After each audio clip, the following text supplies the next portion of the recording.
Hola, buen día, buenas tardes, ¿cómo están? Hoy vamos a continuar con las distintas entidades que componen el capítulo de la fiebre urgente, o sea, las urgencias infectológicas, y vamos a empezar con la meningitis bacteriana. Dentro de ellas vamos a determinar primero por qué la meningitis constituye una urgencia, después daríamos algunas características acerca del diagnóstico y tratamiento y algunos conceptos actuales de prevención. Bueno, constituye una urgencia infectológica porque el tiempo que transcurre entre la aparición de los síntomas y el comienzo del tratamiento adecuado es crítico con respecto a tres circunstancias que son muy importantes en la evolución de cualquier enfermedad: la mortalidad, las complicaciones y las secuelas. Esta afirmación que continúa, que dice que el inicio del tratamiento no debe exceder 1 hora desde la sospecha diagnóstica, es una definición consensuada por varias entidades científicas que se dedican al tema y es muy importante para tenerla en cuenta, a pesar de que nos parezca un tiempo muy corto en el cual podamos evaluar al paciente, hacer un diagnóstico e iniciar el tratamiento. Debemos tratar de que esto no exceda 1 hora. Bueno, en esta diapositiva vemos que la mortalidad de los gérmenes productores de meningitis en el adulto es elevada. Es elevada. El neumococo, que es el más común de todos, tiene una mortalidad que va del 19 al 30%, que depende también del huésped, del tipo de huésped, y depende también de la edad, de las comorbilidades, etc. La del meningococo no es tan elevada, pero excepto que se trate de una enfermedad meningocócica invasiva, la cual se produce una bacteriemia persistente y tiene una muy elevada mortalidad. El estafilococo es un germen que tiene factores de virulencia por todos conocidos y además puede ser un meticilino resistente, porque en general está asociado a infecciones quirúrgicas posteriores a la cirugía neurológica o a traumatismos. La listeria, en general, la sospecha de la listeria y la instalación del tratamiento adecuado por ahí es más tardía, y además son huéspedes que, por ejemplo, embarazadas, o por ejemplo huéspedes también con otros factores de riesgo que aceleran, empeoran su evolución y aumentan su mortalidad. Los bacilos gram negativos, que son más raros en la producción de meningitis, en general son intrahospitalarios, también en pacientes que han estado sometidos a procedimientos neuroquirúrgicos, que están en terapia, que tienen catéteres de derivación de líquido cefalorraquídeo y que son gérmenes con una elevada resistencia. Aunque ahora con la incorporación de los antibióticos que tienen buen pasaje en la barrera hematoencefálica y el mejoramiento de las técnicas del tratamiento intratecal, ha disminuido su mortalidad. Bueno, y a ver, si estos pacientes no se mueren, tienen complicaciones, pueden tener infecciones de tipo ventriculitis, pueden tener hidrocefalias posteriores, pueden estar sépticos, pueden tener ACV isquémicos, trombosis de senos cavernosos.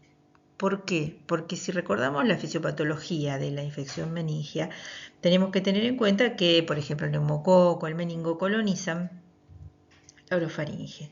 De allí pasan a la circulación general, se produce una bacteriemia, los gérmenes penetran atraviesan la barrera hematoencefálica y llegan a un espacio en el cual la respuesta inmune no está instalada, no se instala rápidamente.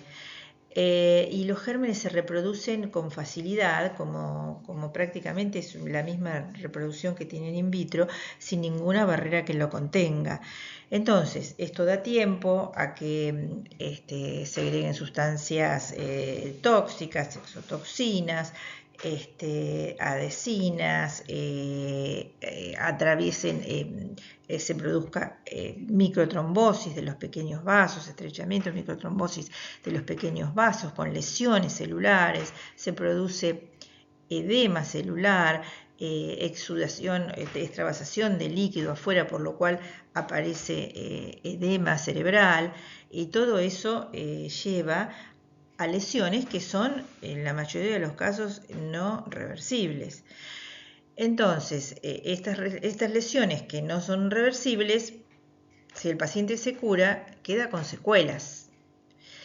Queda con secuelas como por ejemplo la pérdida de la audición, las convulsiones por lesiones isquémicas, la pérdida de la audición por micotrombosis, lesiones isquémicas, todo por esta fisiopatología y el desencadenamiento de la respuesta inmune y la cadena inflamatoria, con la activación de las citoquinas y demás, y que a posteriori dejan lesión celular no reversible. También pueden presentar un déficit neurológico focal, trastornos de desarrollo en el chiquito y trastornos neurocognitivos en el adulto. Ustedes piensen que si nosotros dejamos que esta situación se prolongue en el tiempo, con los gérmenes reproduciéndose, segregando sus exotoxinas y sus desechos microbiológicos, y luego la respuesta inmune produzca este tema de la microtrombosis y el edema celular, dejamos eso por un tiempo sin actuar con el tratamiento antibiótico adecuado y los corticoides, entonces eso nos va a llevar a la producción de todas estas complicaciones y secuelas que son muy importantes. Bueno, en cuanto a las manifestaciones clínicas, que son por todos conocidas, quiero hacer hincapié en los signos claves, que serían la fiebre, la cefalea y la rigidez de nuca, porque tienen el más alto porcentaje de presentación, también la confusión, con un 75 y 85% de frecuencia en su presentación. Y los otros, en los vómitos, que son descriptos como los vómitos en chorro y demás, siempre en la descripción de las manifestaciones clínicas de las meningitis, es más común en los niños, el 90% de los niños, pero en los adultos no es tan fácil de observar los clásicos vómitos en chorro que esperamos encontrar. Solo en el 10 al 15% de los casos se presentan. Lo mismo pasa con el signo de Kernin y Brunzinski, que realmente se manifiestan en no más del 5, a veces, bueno, un poco más, 5 o 7% de los casos, porque no esperemos encontrar eso para confirmar un diagnóstico de meningitis, porque son de presentación muy poco frecuente. También puede existir un déficit neurológico focal en un 20 a 30% de los casos, y el exantema es más común en los chicos, en especial cuando tienen una enfermedad meningocócica invasiva, que ahora vamos a ver, y en los adultos es más difícil que se presente, solo un 10 al 15% de los casos. 2 o más de los siguientes, fiebre, cefalea y rigidez de nuca y alteración de la conciencia, tienen un 95% de sensibilidad en el diagnóstico de la meningitis. Lo que les quería referir rápidamente, que en la infancia existe un mayor riesgo de enfermedad meningocócica invasiva, con un segundo pico en la adolescencia y que tiene una mortalidad más alta en los adultos jóvenes y en los niños. Y en los mayores de 65 años también aumenta la mortalidad, que puede llegar a ser hasta del 15%. Recordarles que los serotipos circulantes en la Argentina son el B y el W en este momento, y que existen 6 serotipos de meningitis que tienen de distinta frecuencia en las distintas regiones. Y el meningococo, cuando se presenta como una enfermedad meningocócica invasiva, puede tener el rash petequial y fiebre. Es una alta sospecha de meningococcemia en niños. En los adolescentes, por ejemplo, también los cuadros de sepsis con o sin shock, sin un foco claro, hay que sospechar una meningococcemia, en especial si se acompaña de un rash. Y recordar también que los adultos mayores de 65 años tienen poca sintomatología, tienen fiebre, un deterioro de la conciencia y hay alguna presencia de otros focos de infección, por ejemplo, infección urinaria, y por ahí se puede presentar con un cuadro de confusión y se le hace un urocultivo y presenta una infección urinaria y en realidad los pacientes añosos todos tienen algún tema con la próstata y también tienen bacteriurias asintomáticas y realmente a veces se le atribuye la fiebre a ese foco y no se tiene en cuenta que el paciente puede llegar a tener una meningitis, o sea que buscarlo con toda dedicación en estos pacientes, porque el diagnóstico de la meningitis es más difícil, tanto en la etapa temprana de la vida como en la más tardía.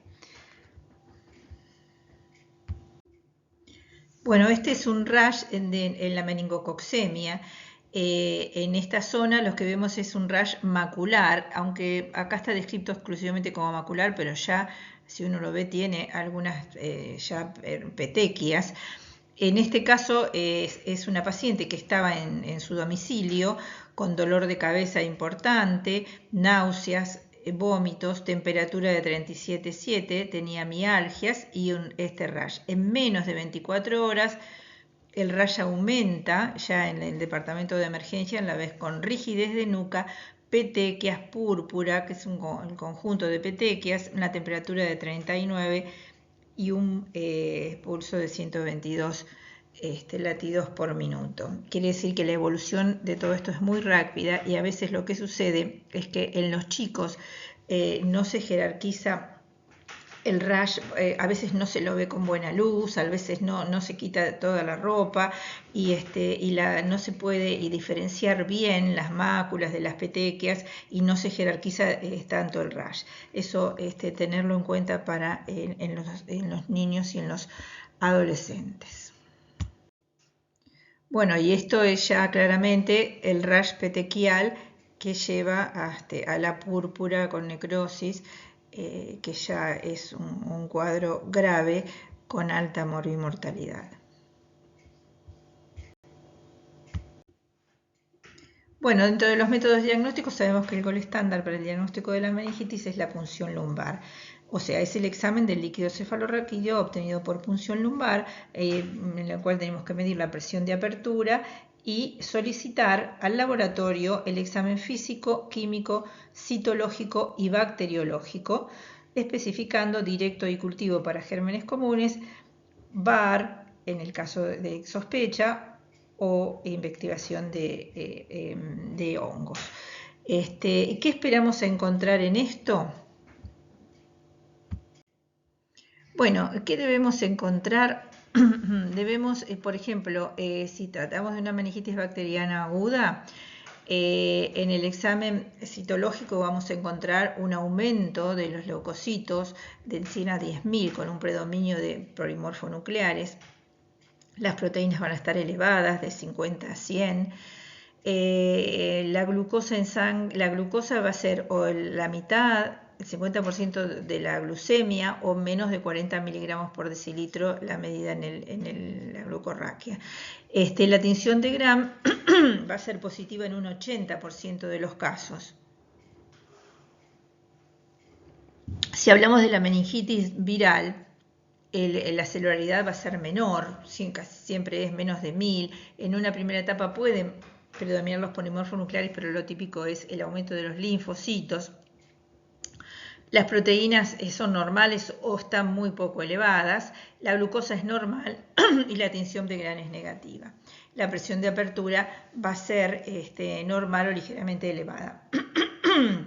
Después, en cuanto a las meningitis tuberculosas, son las meningitis específicas, ya sea tuberculosa o por criptococo, En general, el líquido no nos define, las características físico-químicas del líquido no nos definen el diagnóstico, pero vamos a necesitar los cultivos o la observación directa de los elementos micóticos o el crecimiento en cultivo, tanto del Mycobacterium como del criptococo. También hay pruebas de antígenos que nos ayudan a determinar más rápidamente la etiología y elementos de biología molecular que también nos ayudan a identificar los gérmenes.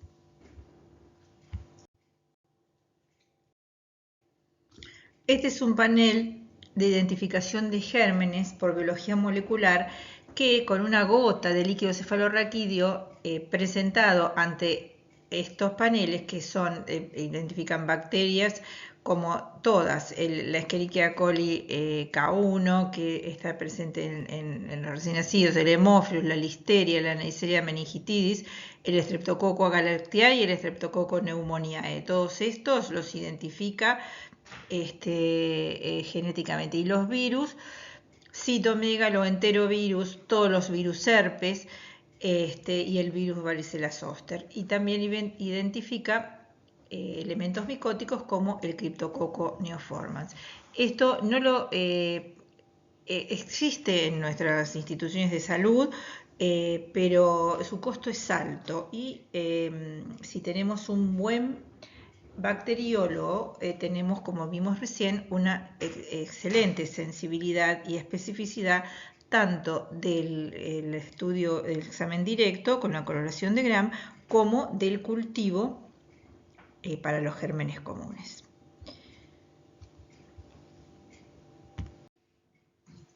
Los patógenos prevalentes tienen mucha relación con factores predisponentes del huésped, como comorbilidades o inmunodepresión y fundamentalmente con la edad. Así, en el primer mes tenemos una frecuencia asociada a infecciones maternas como las producidas por el Streptococcus agalactiae, la Escherichia coli, la Listeria monocytogenes y la Klebsiella.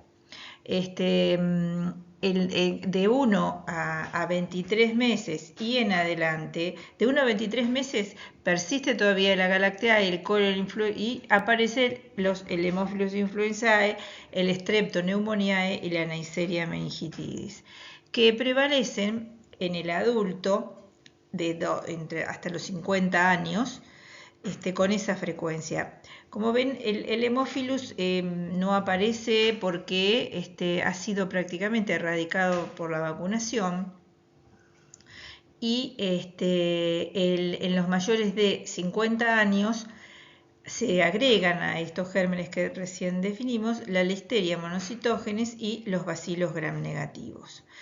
También en los pacientes con inmunodepresión tenemos que considerar otros gérmenes, incluida la Pseudomonas aeruginosa.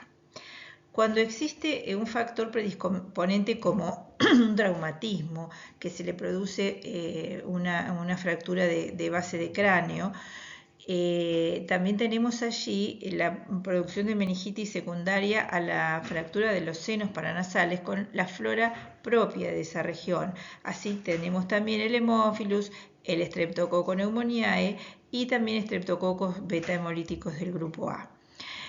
Cuando es un traumatismo craneal o una neurocirugía, tenemos que tener en cuenta el Staphylo aureus y el Staphylo coagulasa negativo y los bacilos gram negativos. Antes de pasar a la siguiente diapositiva, lo que yo les quiero comentar que es muy importante el examen directo del líquido cefalorraquídeo y la información que nos va a dar el bacteriólogo de ese examen directo con coloración de Gram. Si el bacteriólogo nos informa, por ejemplo, que tiene cocos gram positivos en diplo, nosotros ya estamos sabiendo que se va a tratar de un neumococo. ¿Por qué se agrupa? El neumococo es un estreptococo de cadena corta y que se agrupa en diplo. Si nos informara que es un coco gram negativo también vamos a saber que es muy probable que se trate de una Neisseria, en el líquido cefalorraquídeo, una Neisseria meningitidis. La listeria, por ejemplo, se va a manifestar, es un bacilo gram positivo, es un bacilo gram positivo que se ve de esa manera en el gram. Y el bacilo gram negativo también es más pequeño, tiene otras características que el bacilo gram positivo y se ve por la coloración. El estudio de Gram es un estudio que es muy importante que ustedes lo recuerden y lo vean, porque así, por ejemplo, los cocos que pueden ser en cadena corta o diplococos son el streptoneumonía. Si es de cadena larga, son el resto de los streptococos. Si son cocos gram positivos en racimo, es propio del estafilococo. Ya con eso es toda una orientación que después nos las va a confirmar el cultivo. Bueno, seguimos con la próxima. Bueno, ¿qué piensan? ¿Existen contraindicaciones para realizar una PL? Sí, existen contraindicaciones. ¿Y qué tenemos que hacer con esto? Tenemos que hacer un ataque de cráneo previa a la realización de la punción lumbar. Hay unas recomendaciones que la Sociedad de Enfermedades Infecciosas a nivel mundial ha sacado consensuadamente para determinar cuándo tendríamos que realizar un ataque de cráneo antes de realizar una punción lumbar. En un paciente con inmunocompromiso, porque por ejemplo un paciente de VIH es frecuente que pueda tener lesiones focalizadas, que no se manifiesten externamente y pueden tener abscesos, pueden tener otro tipo de lesiones que contraindiquen porque hayan aumentado la presión intracraneana. También cuando tenga una historia de una enfermedad ocupante del sistema nervioso, como por ejemplo una CB, una infección focal, etc. Cuando el paciente viene con convulsiones que se presentan en la semana previa al diagnóstico, cuando tiene edema de papila, cuando tiene alteración importante del estado de conciencia o un déficit neurológico focal. Y también cuando tiene diátesis hemorrágica, es decir, cuando, por ejemplo, está anticoagulado, que es el evento más común que puede existir, o tenga una plaquetopenia a consecuencia de esta toma de anticoagulantes. En estos casos no es que uno no pueda hacerlo rápidamente, no puede hacerle la punción lumbar, pero debe tratar de compensar los valores, fundiéndole plaquetas y demás, o factores, según la necesidad, para después poder hacer la PL. Pero nunca. ¿Qué tenemos que hacer si se retrasa la punción lumbar? Tenemos que iniciar tratamiento sin corroborar el diagnóstico o sin obtener el material adecuado para el diagnóstico específico microbiológico. Lo que recomienda el consenso del ECMID, que es esta entidad científica que trata de enfermedades infecciosas a nivel europeo, que se recomienda iniciar la terapia con antibióticos tan pronto como sea posible en pacientes con meningitis aguda. El periodo de tiempo no debe exceder de 1 hora. Cuando la PL se retrasa, el tratamiento empírico se debe iniciar inmediatamente en la sospecha clínica previa toma de 2 hemocultivos, aunque el diagnóstico no haya sido establecido. Ustedes saben por la fisiopatología de la mayoría de las infecciones bacterianas, meningitis bacterianas, se produce una diseminación hematógena y entonces el rédito de los hemocultivos es muy alto.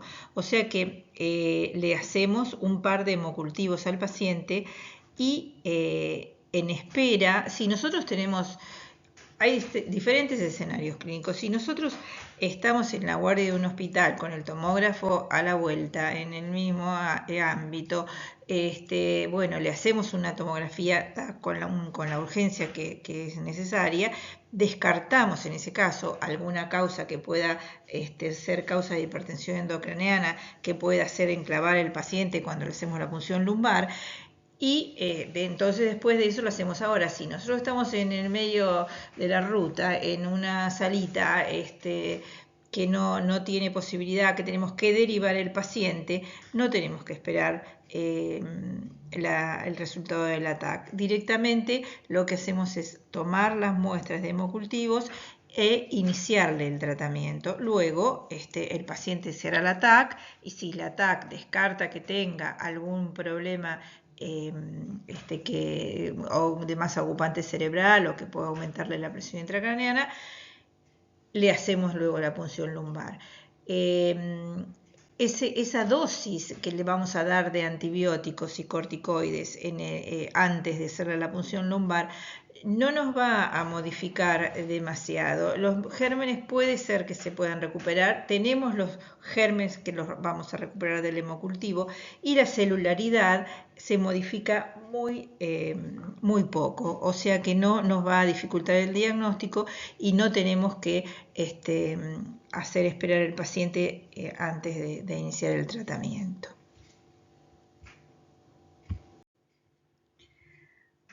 El tratamiento empírico inicial para una meningitis adquirida en la comunidad va a depender, por lo que dijimos, de la edad del paciente y de si tiene o no factores de comorbilidad.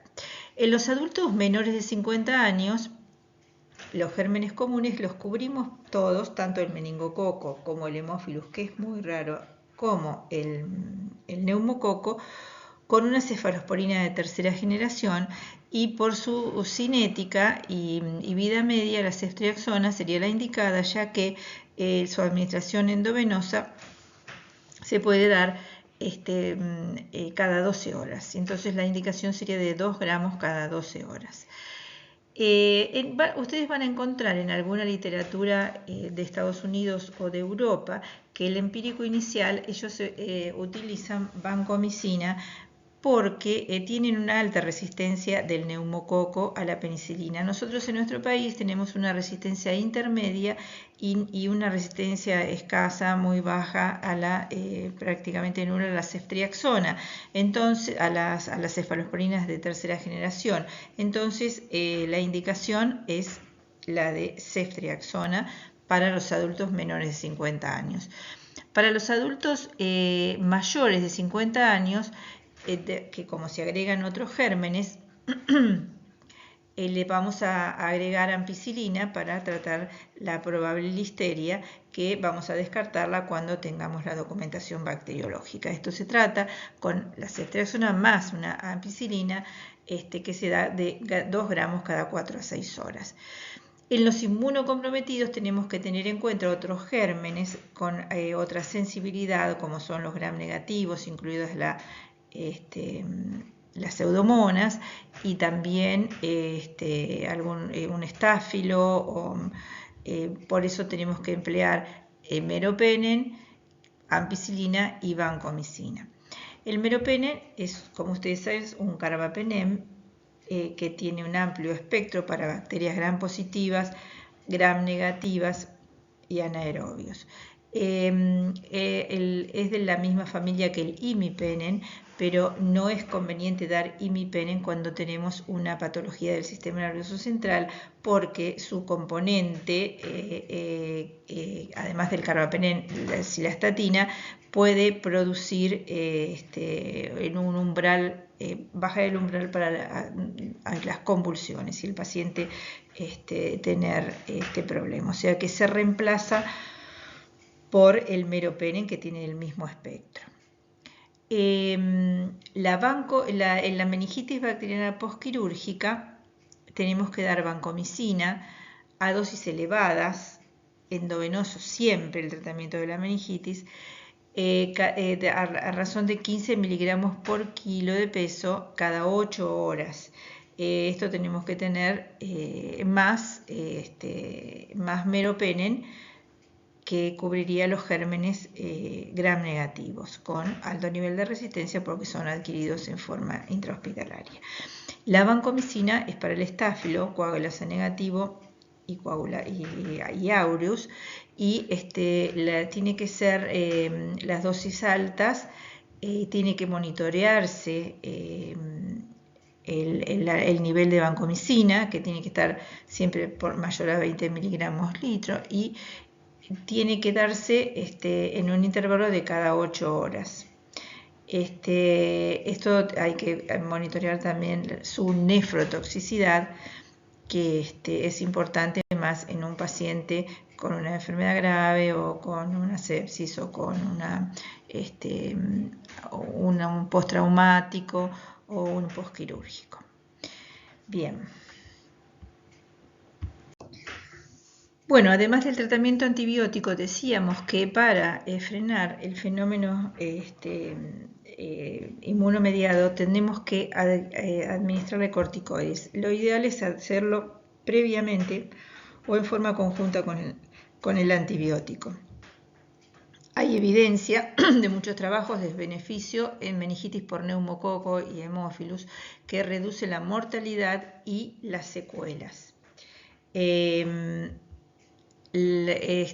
administraríamos dexametasona 15 a 20 minutos antes del tratamiento antibiótico, si es posible, o sea, a una dosis de 0,15 miligramos kilo cada 6 horas, solamente por 4 días.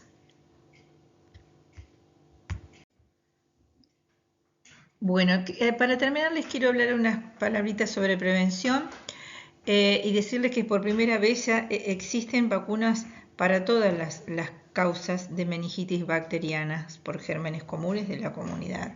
Así, la Neisseria meningitidis, que como veíamos anteriormente, los serogrupos predominantes en nuestro país son el B y el W, ya que el 91% de los aislamientos en los últimos años correspondieron a este grupo. Tenemos dos tipos de vacunas. Tenemos la antimeningocóxica tetravalente conjugada, que tiene los serotipos A, C, I y W, que es la Menveo, que se le da en los niños de 3, 5 y 15 meses y con un refuerzo a los 11 años. Y la vacuna meningocóxica, antimeningocóxica B, que se llama Bet0, que no está en el plan de vacunación del Ministerio de Salud.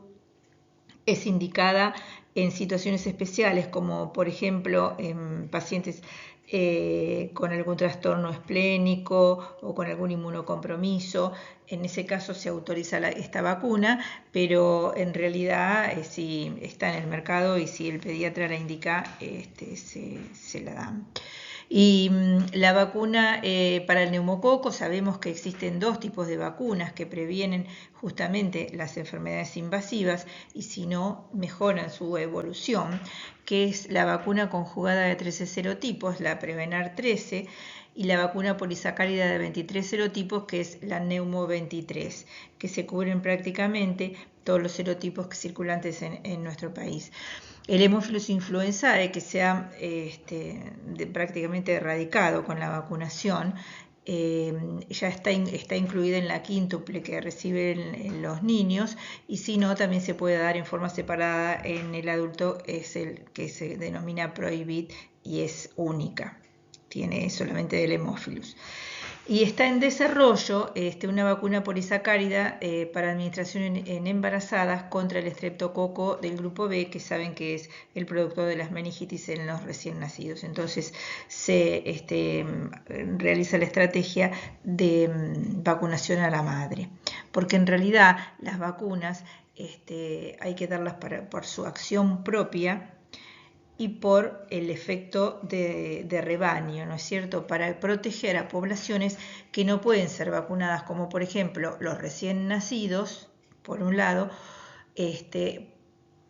porque no tienen la respuesta inmune plantada como para responder, y los pacientes mayores que por la inmunodesenescencia tienen una respuesta inmune poco activa y no se protegen adecuadamente. Bueno, con esto terminamos el tema y nos vemos de nuevo rápidamente en una próxima ocasión. Chao.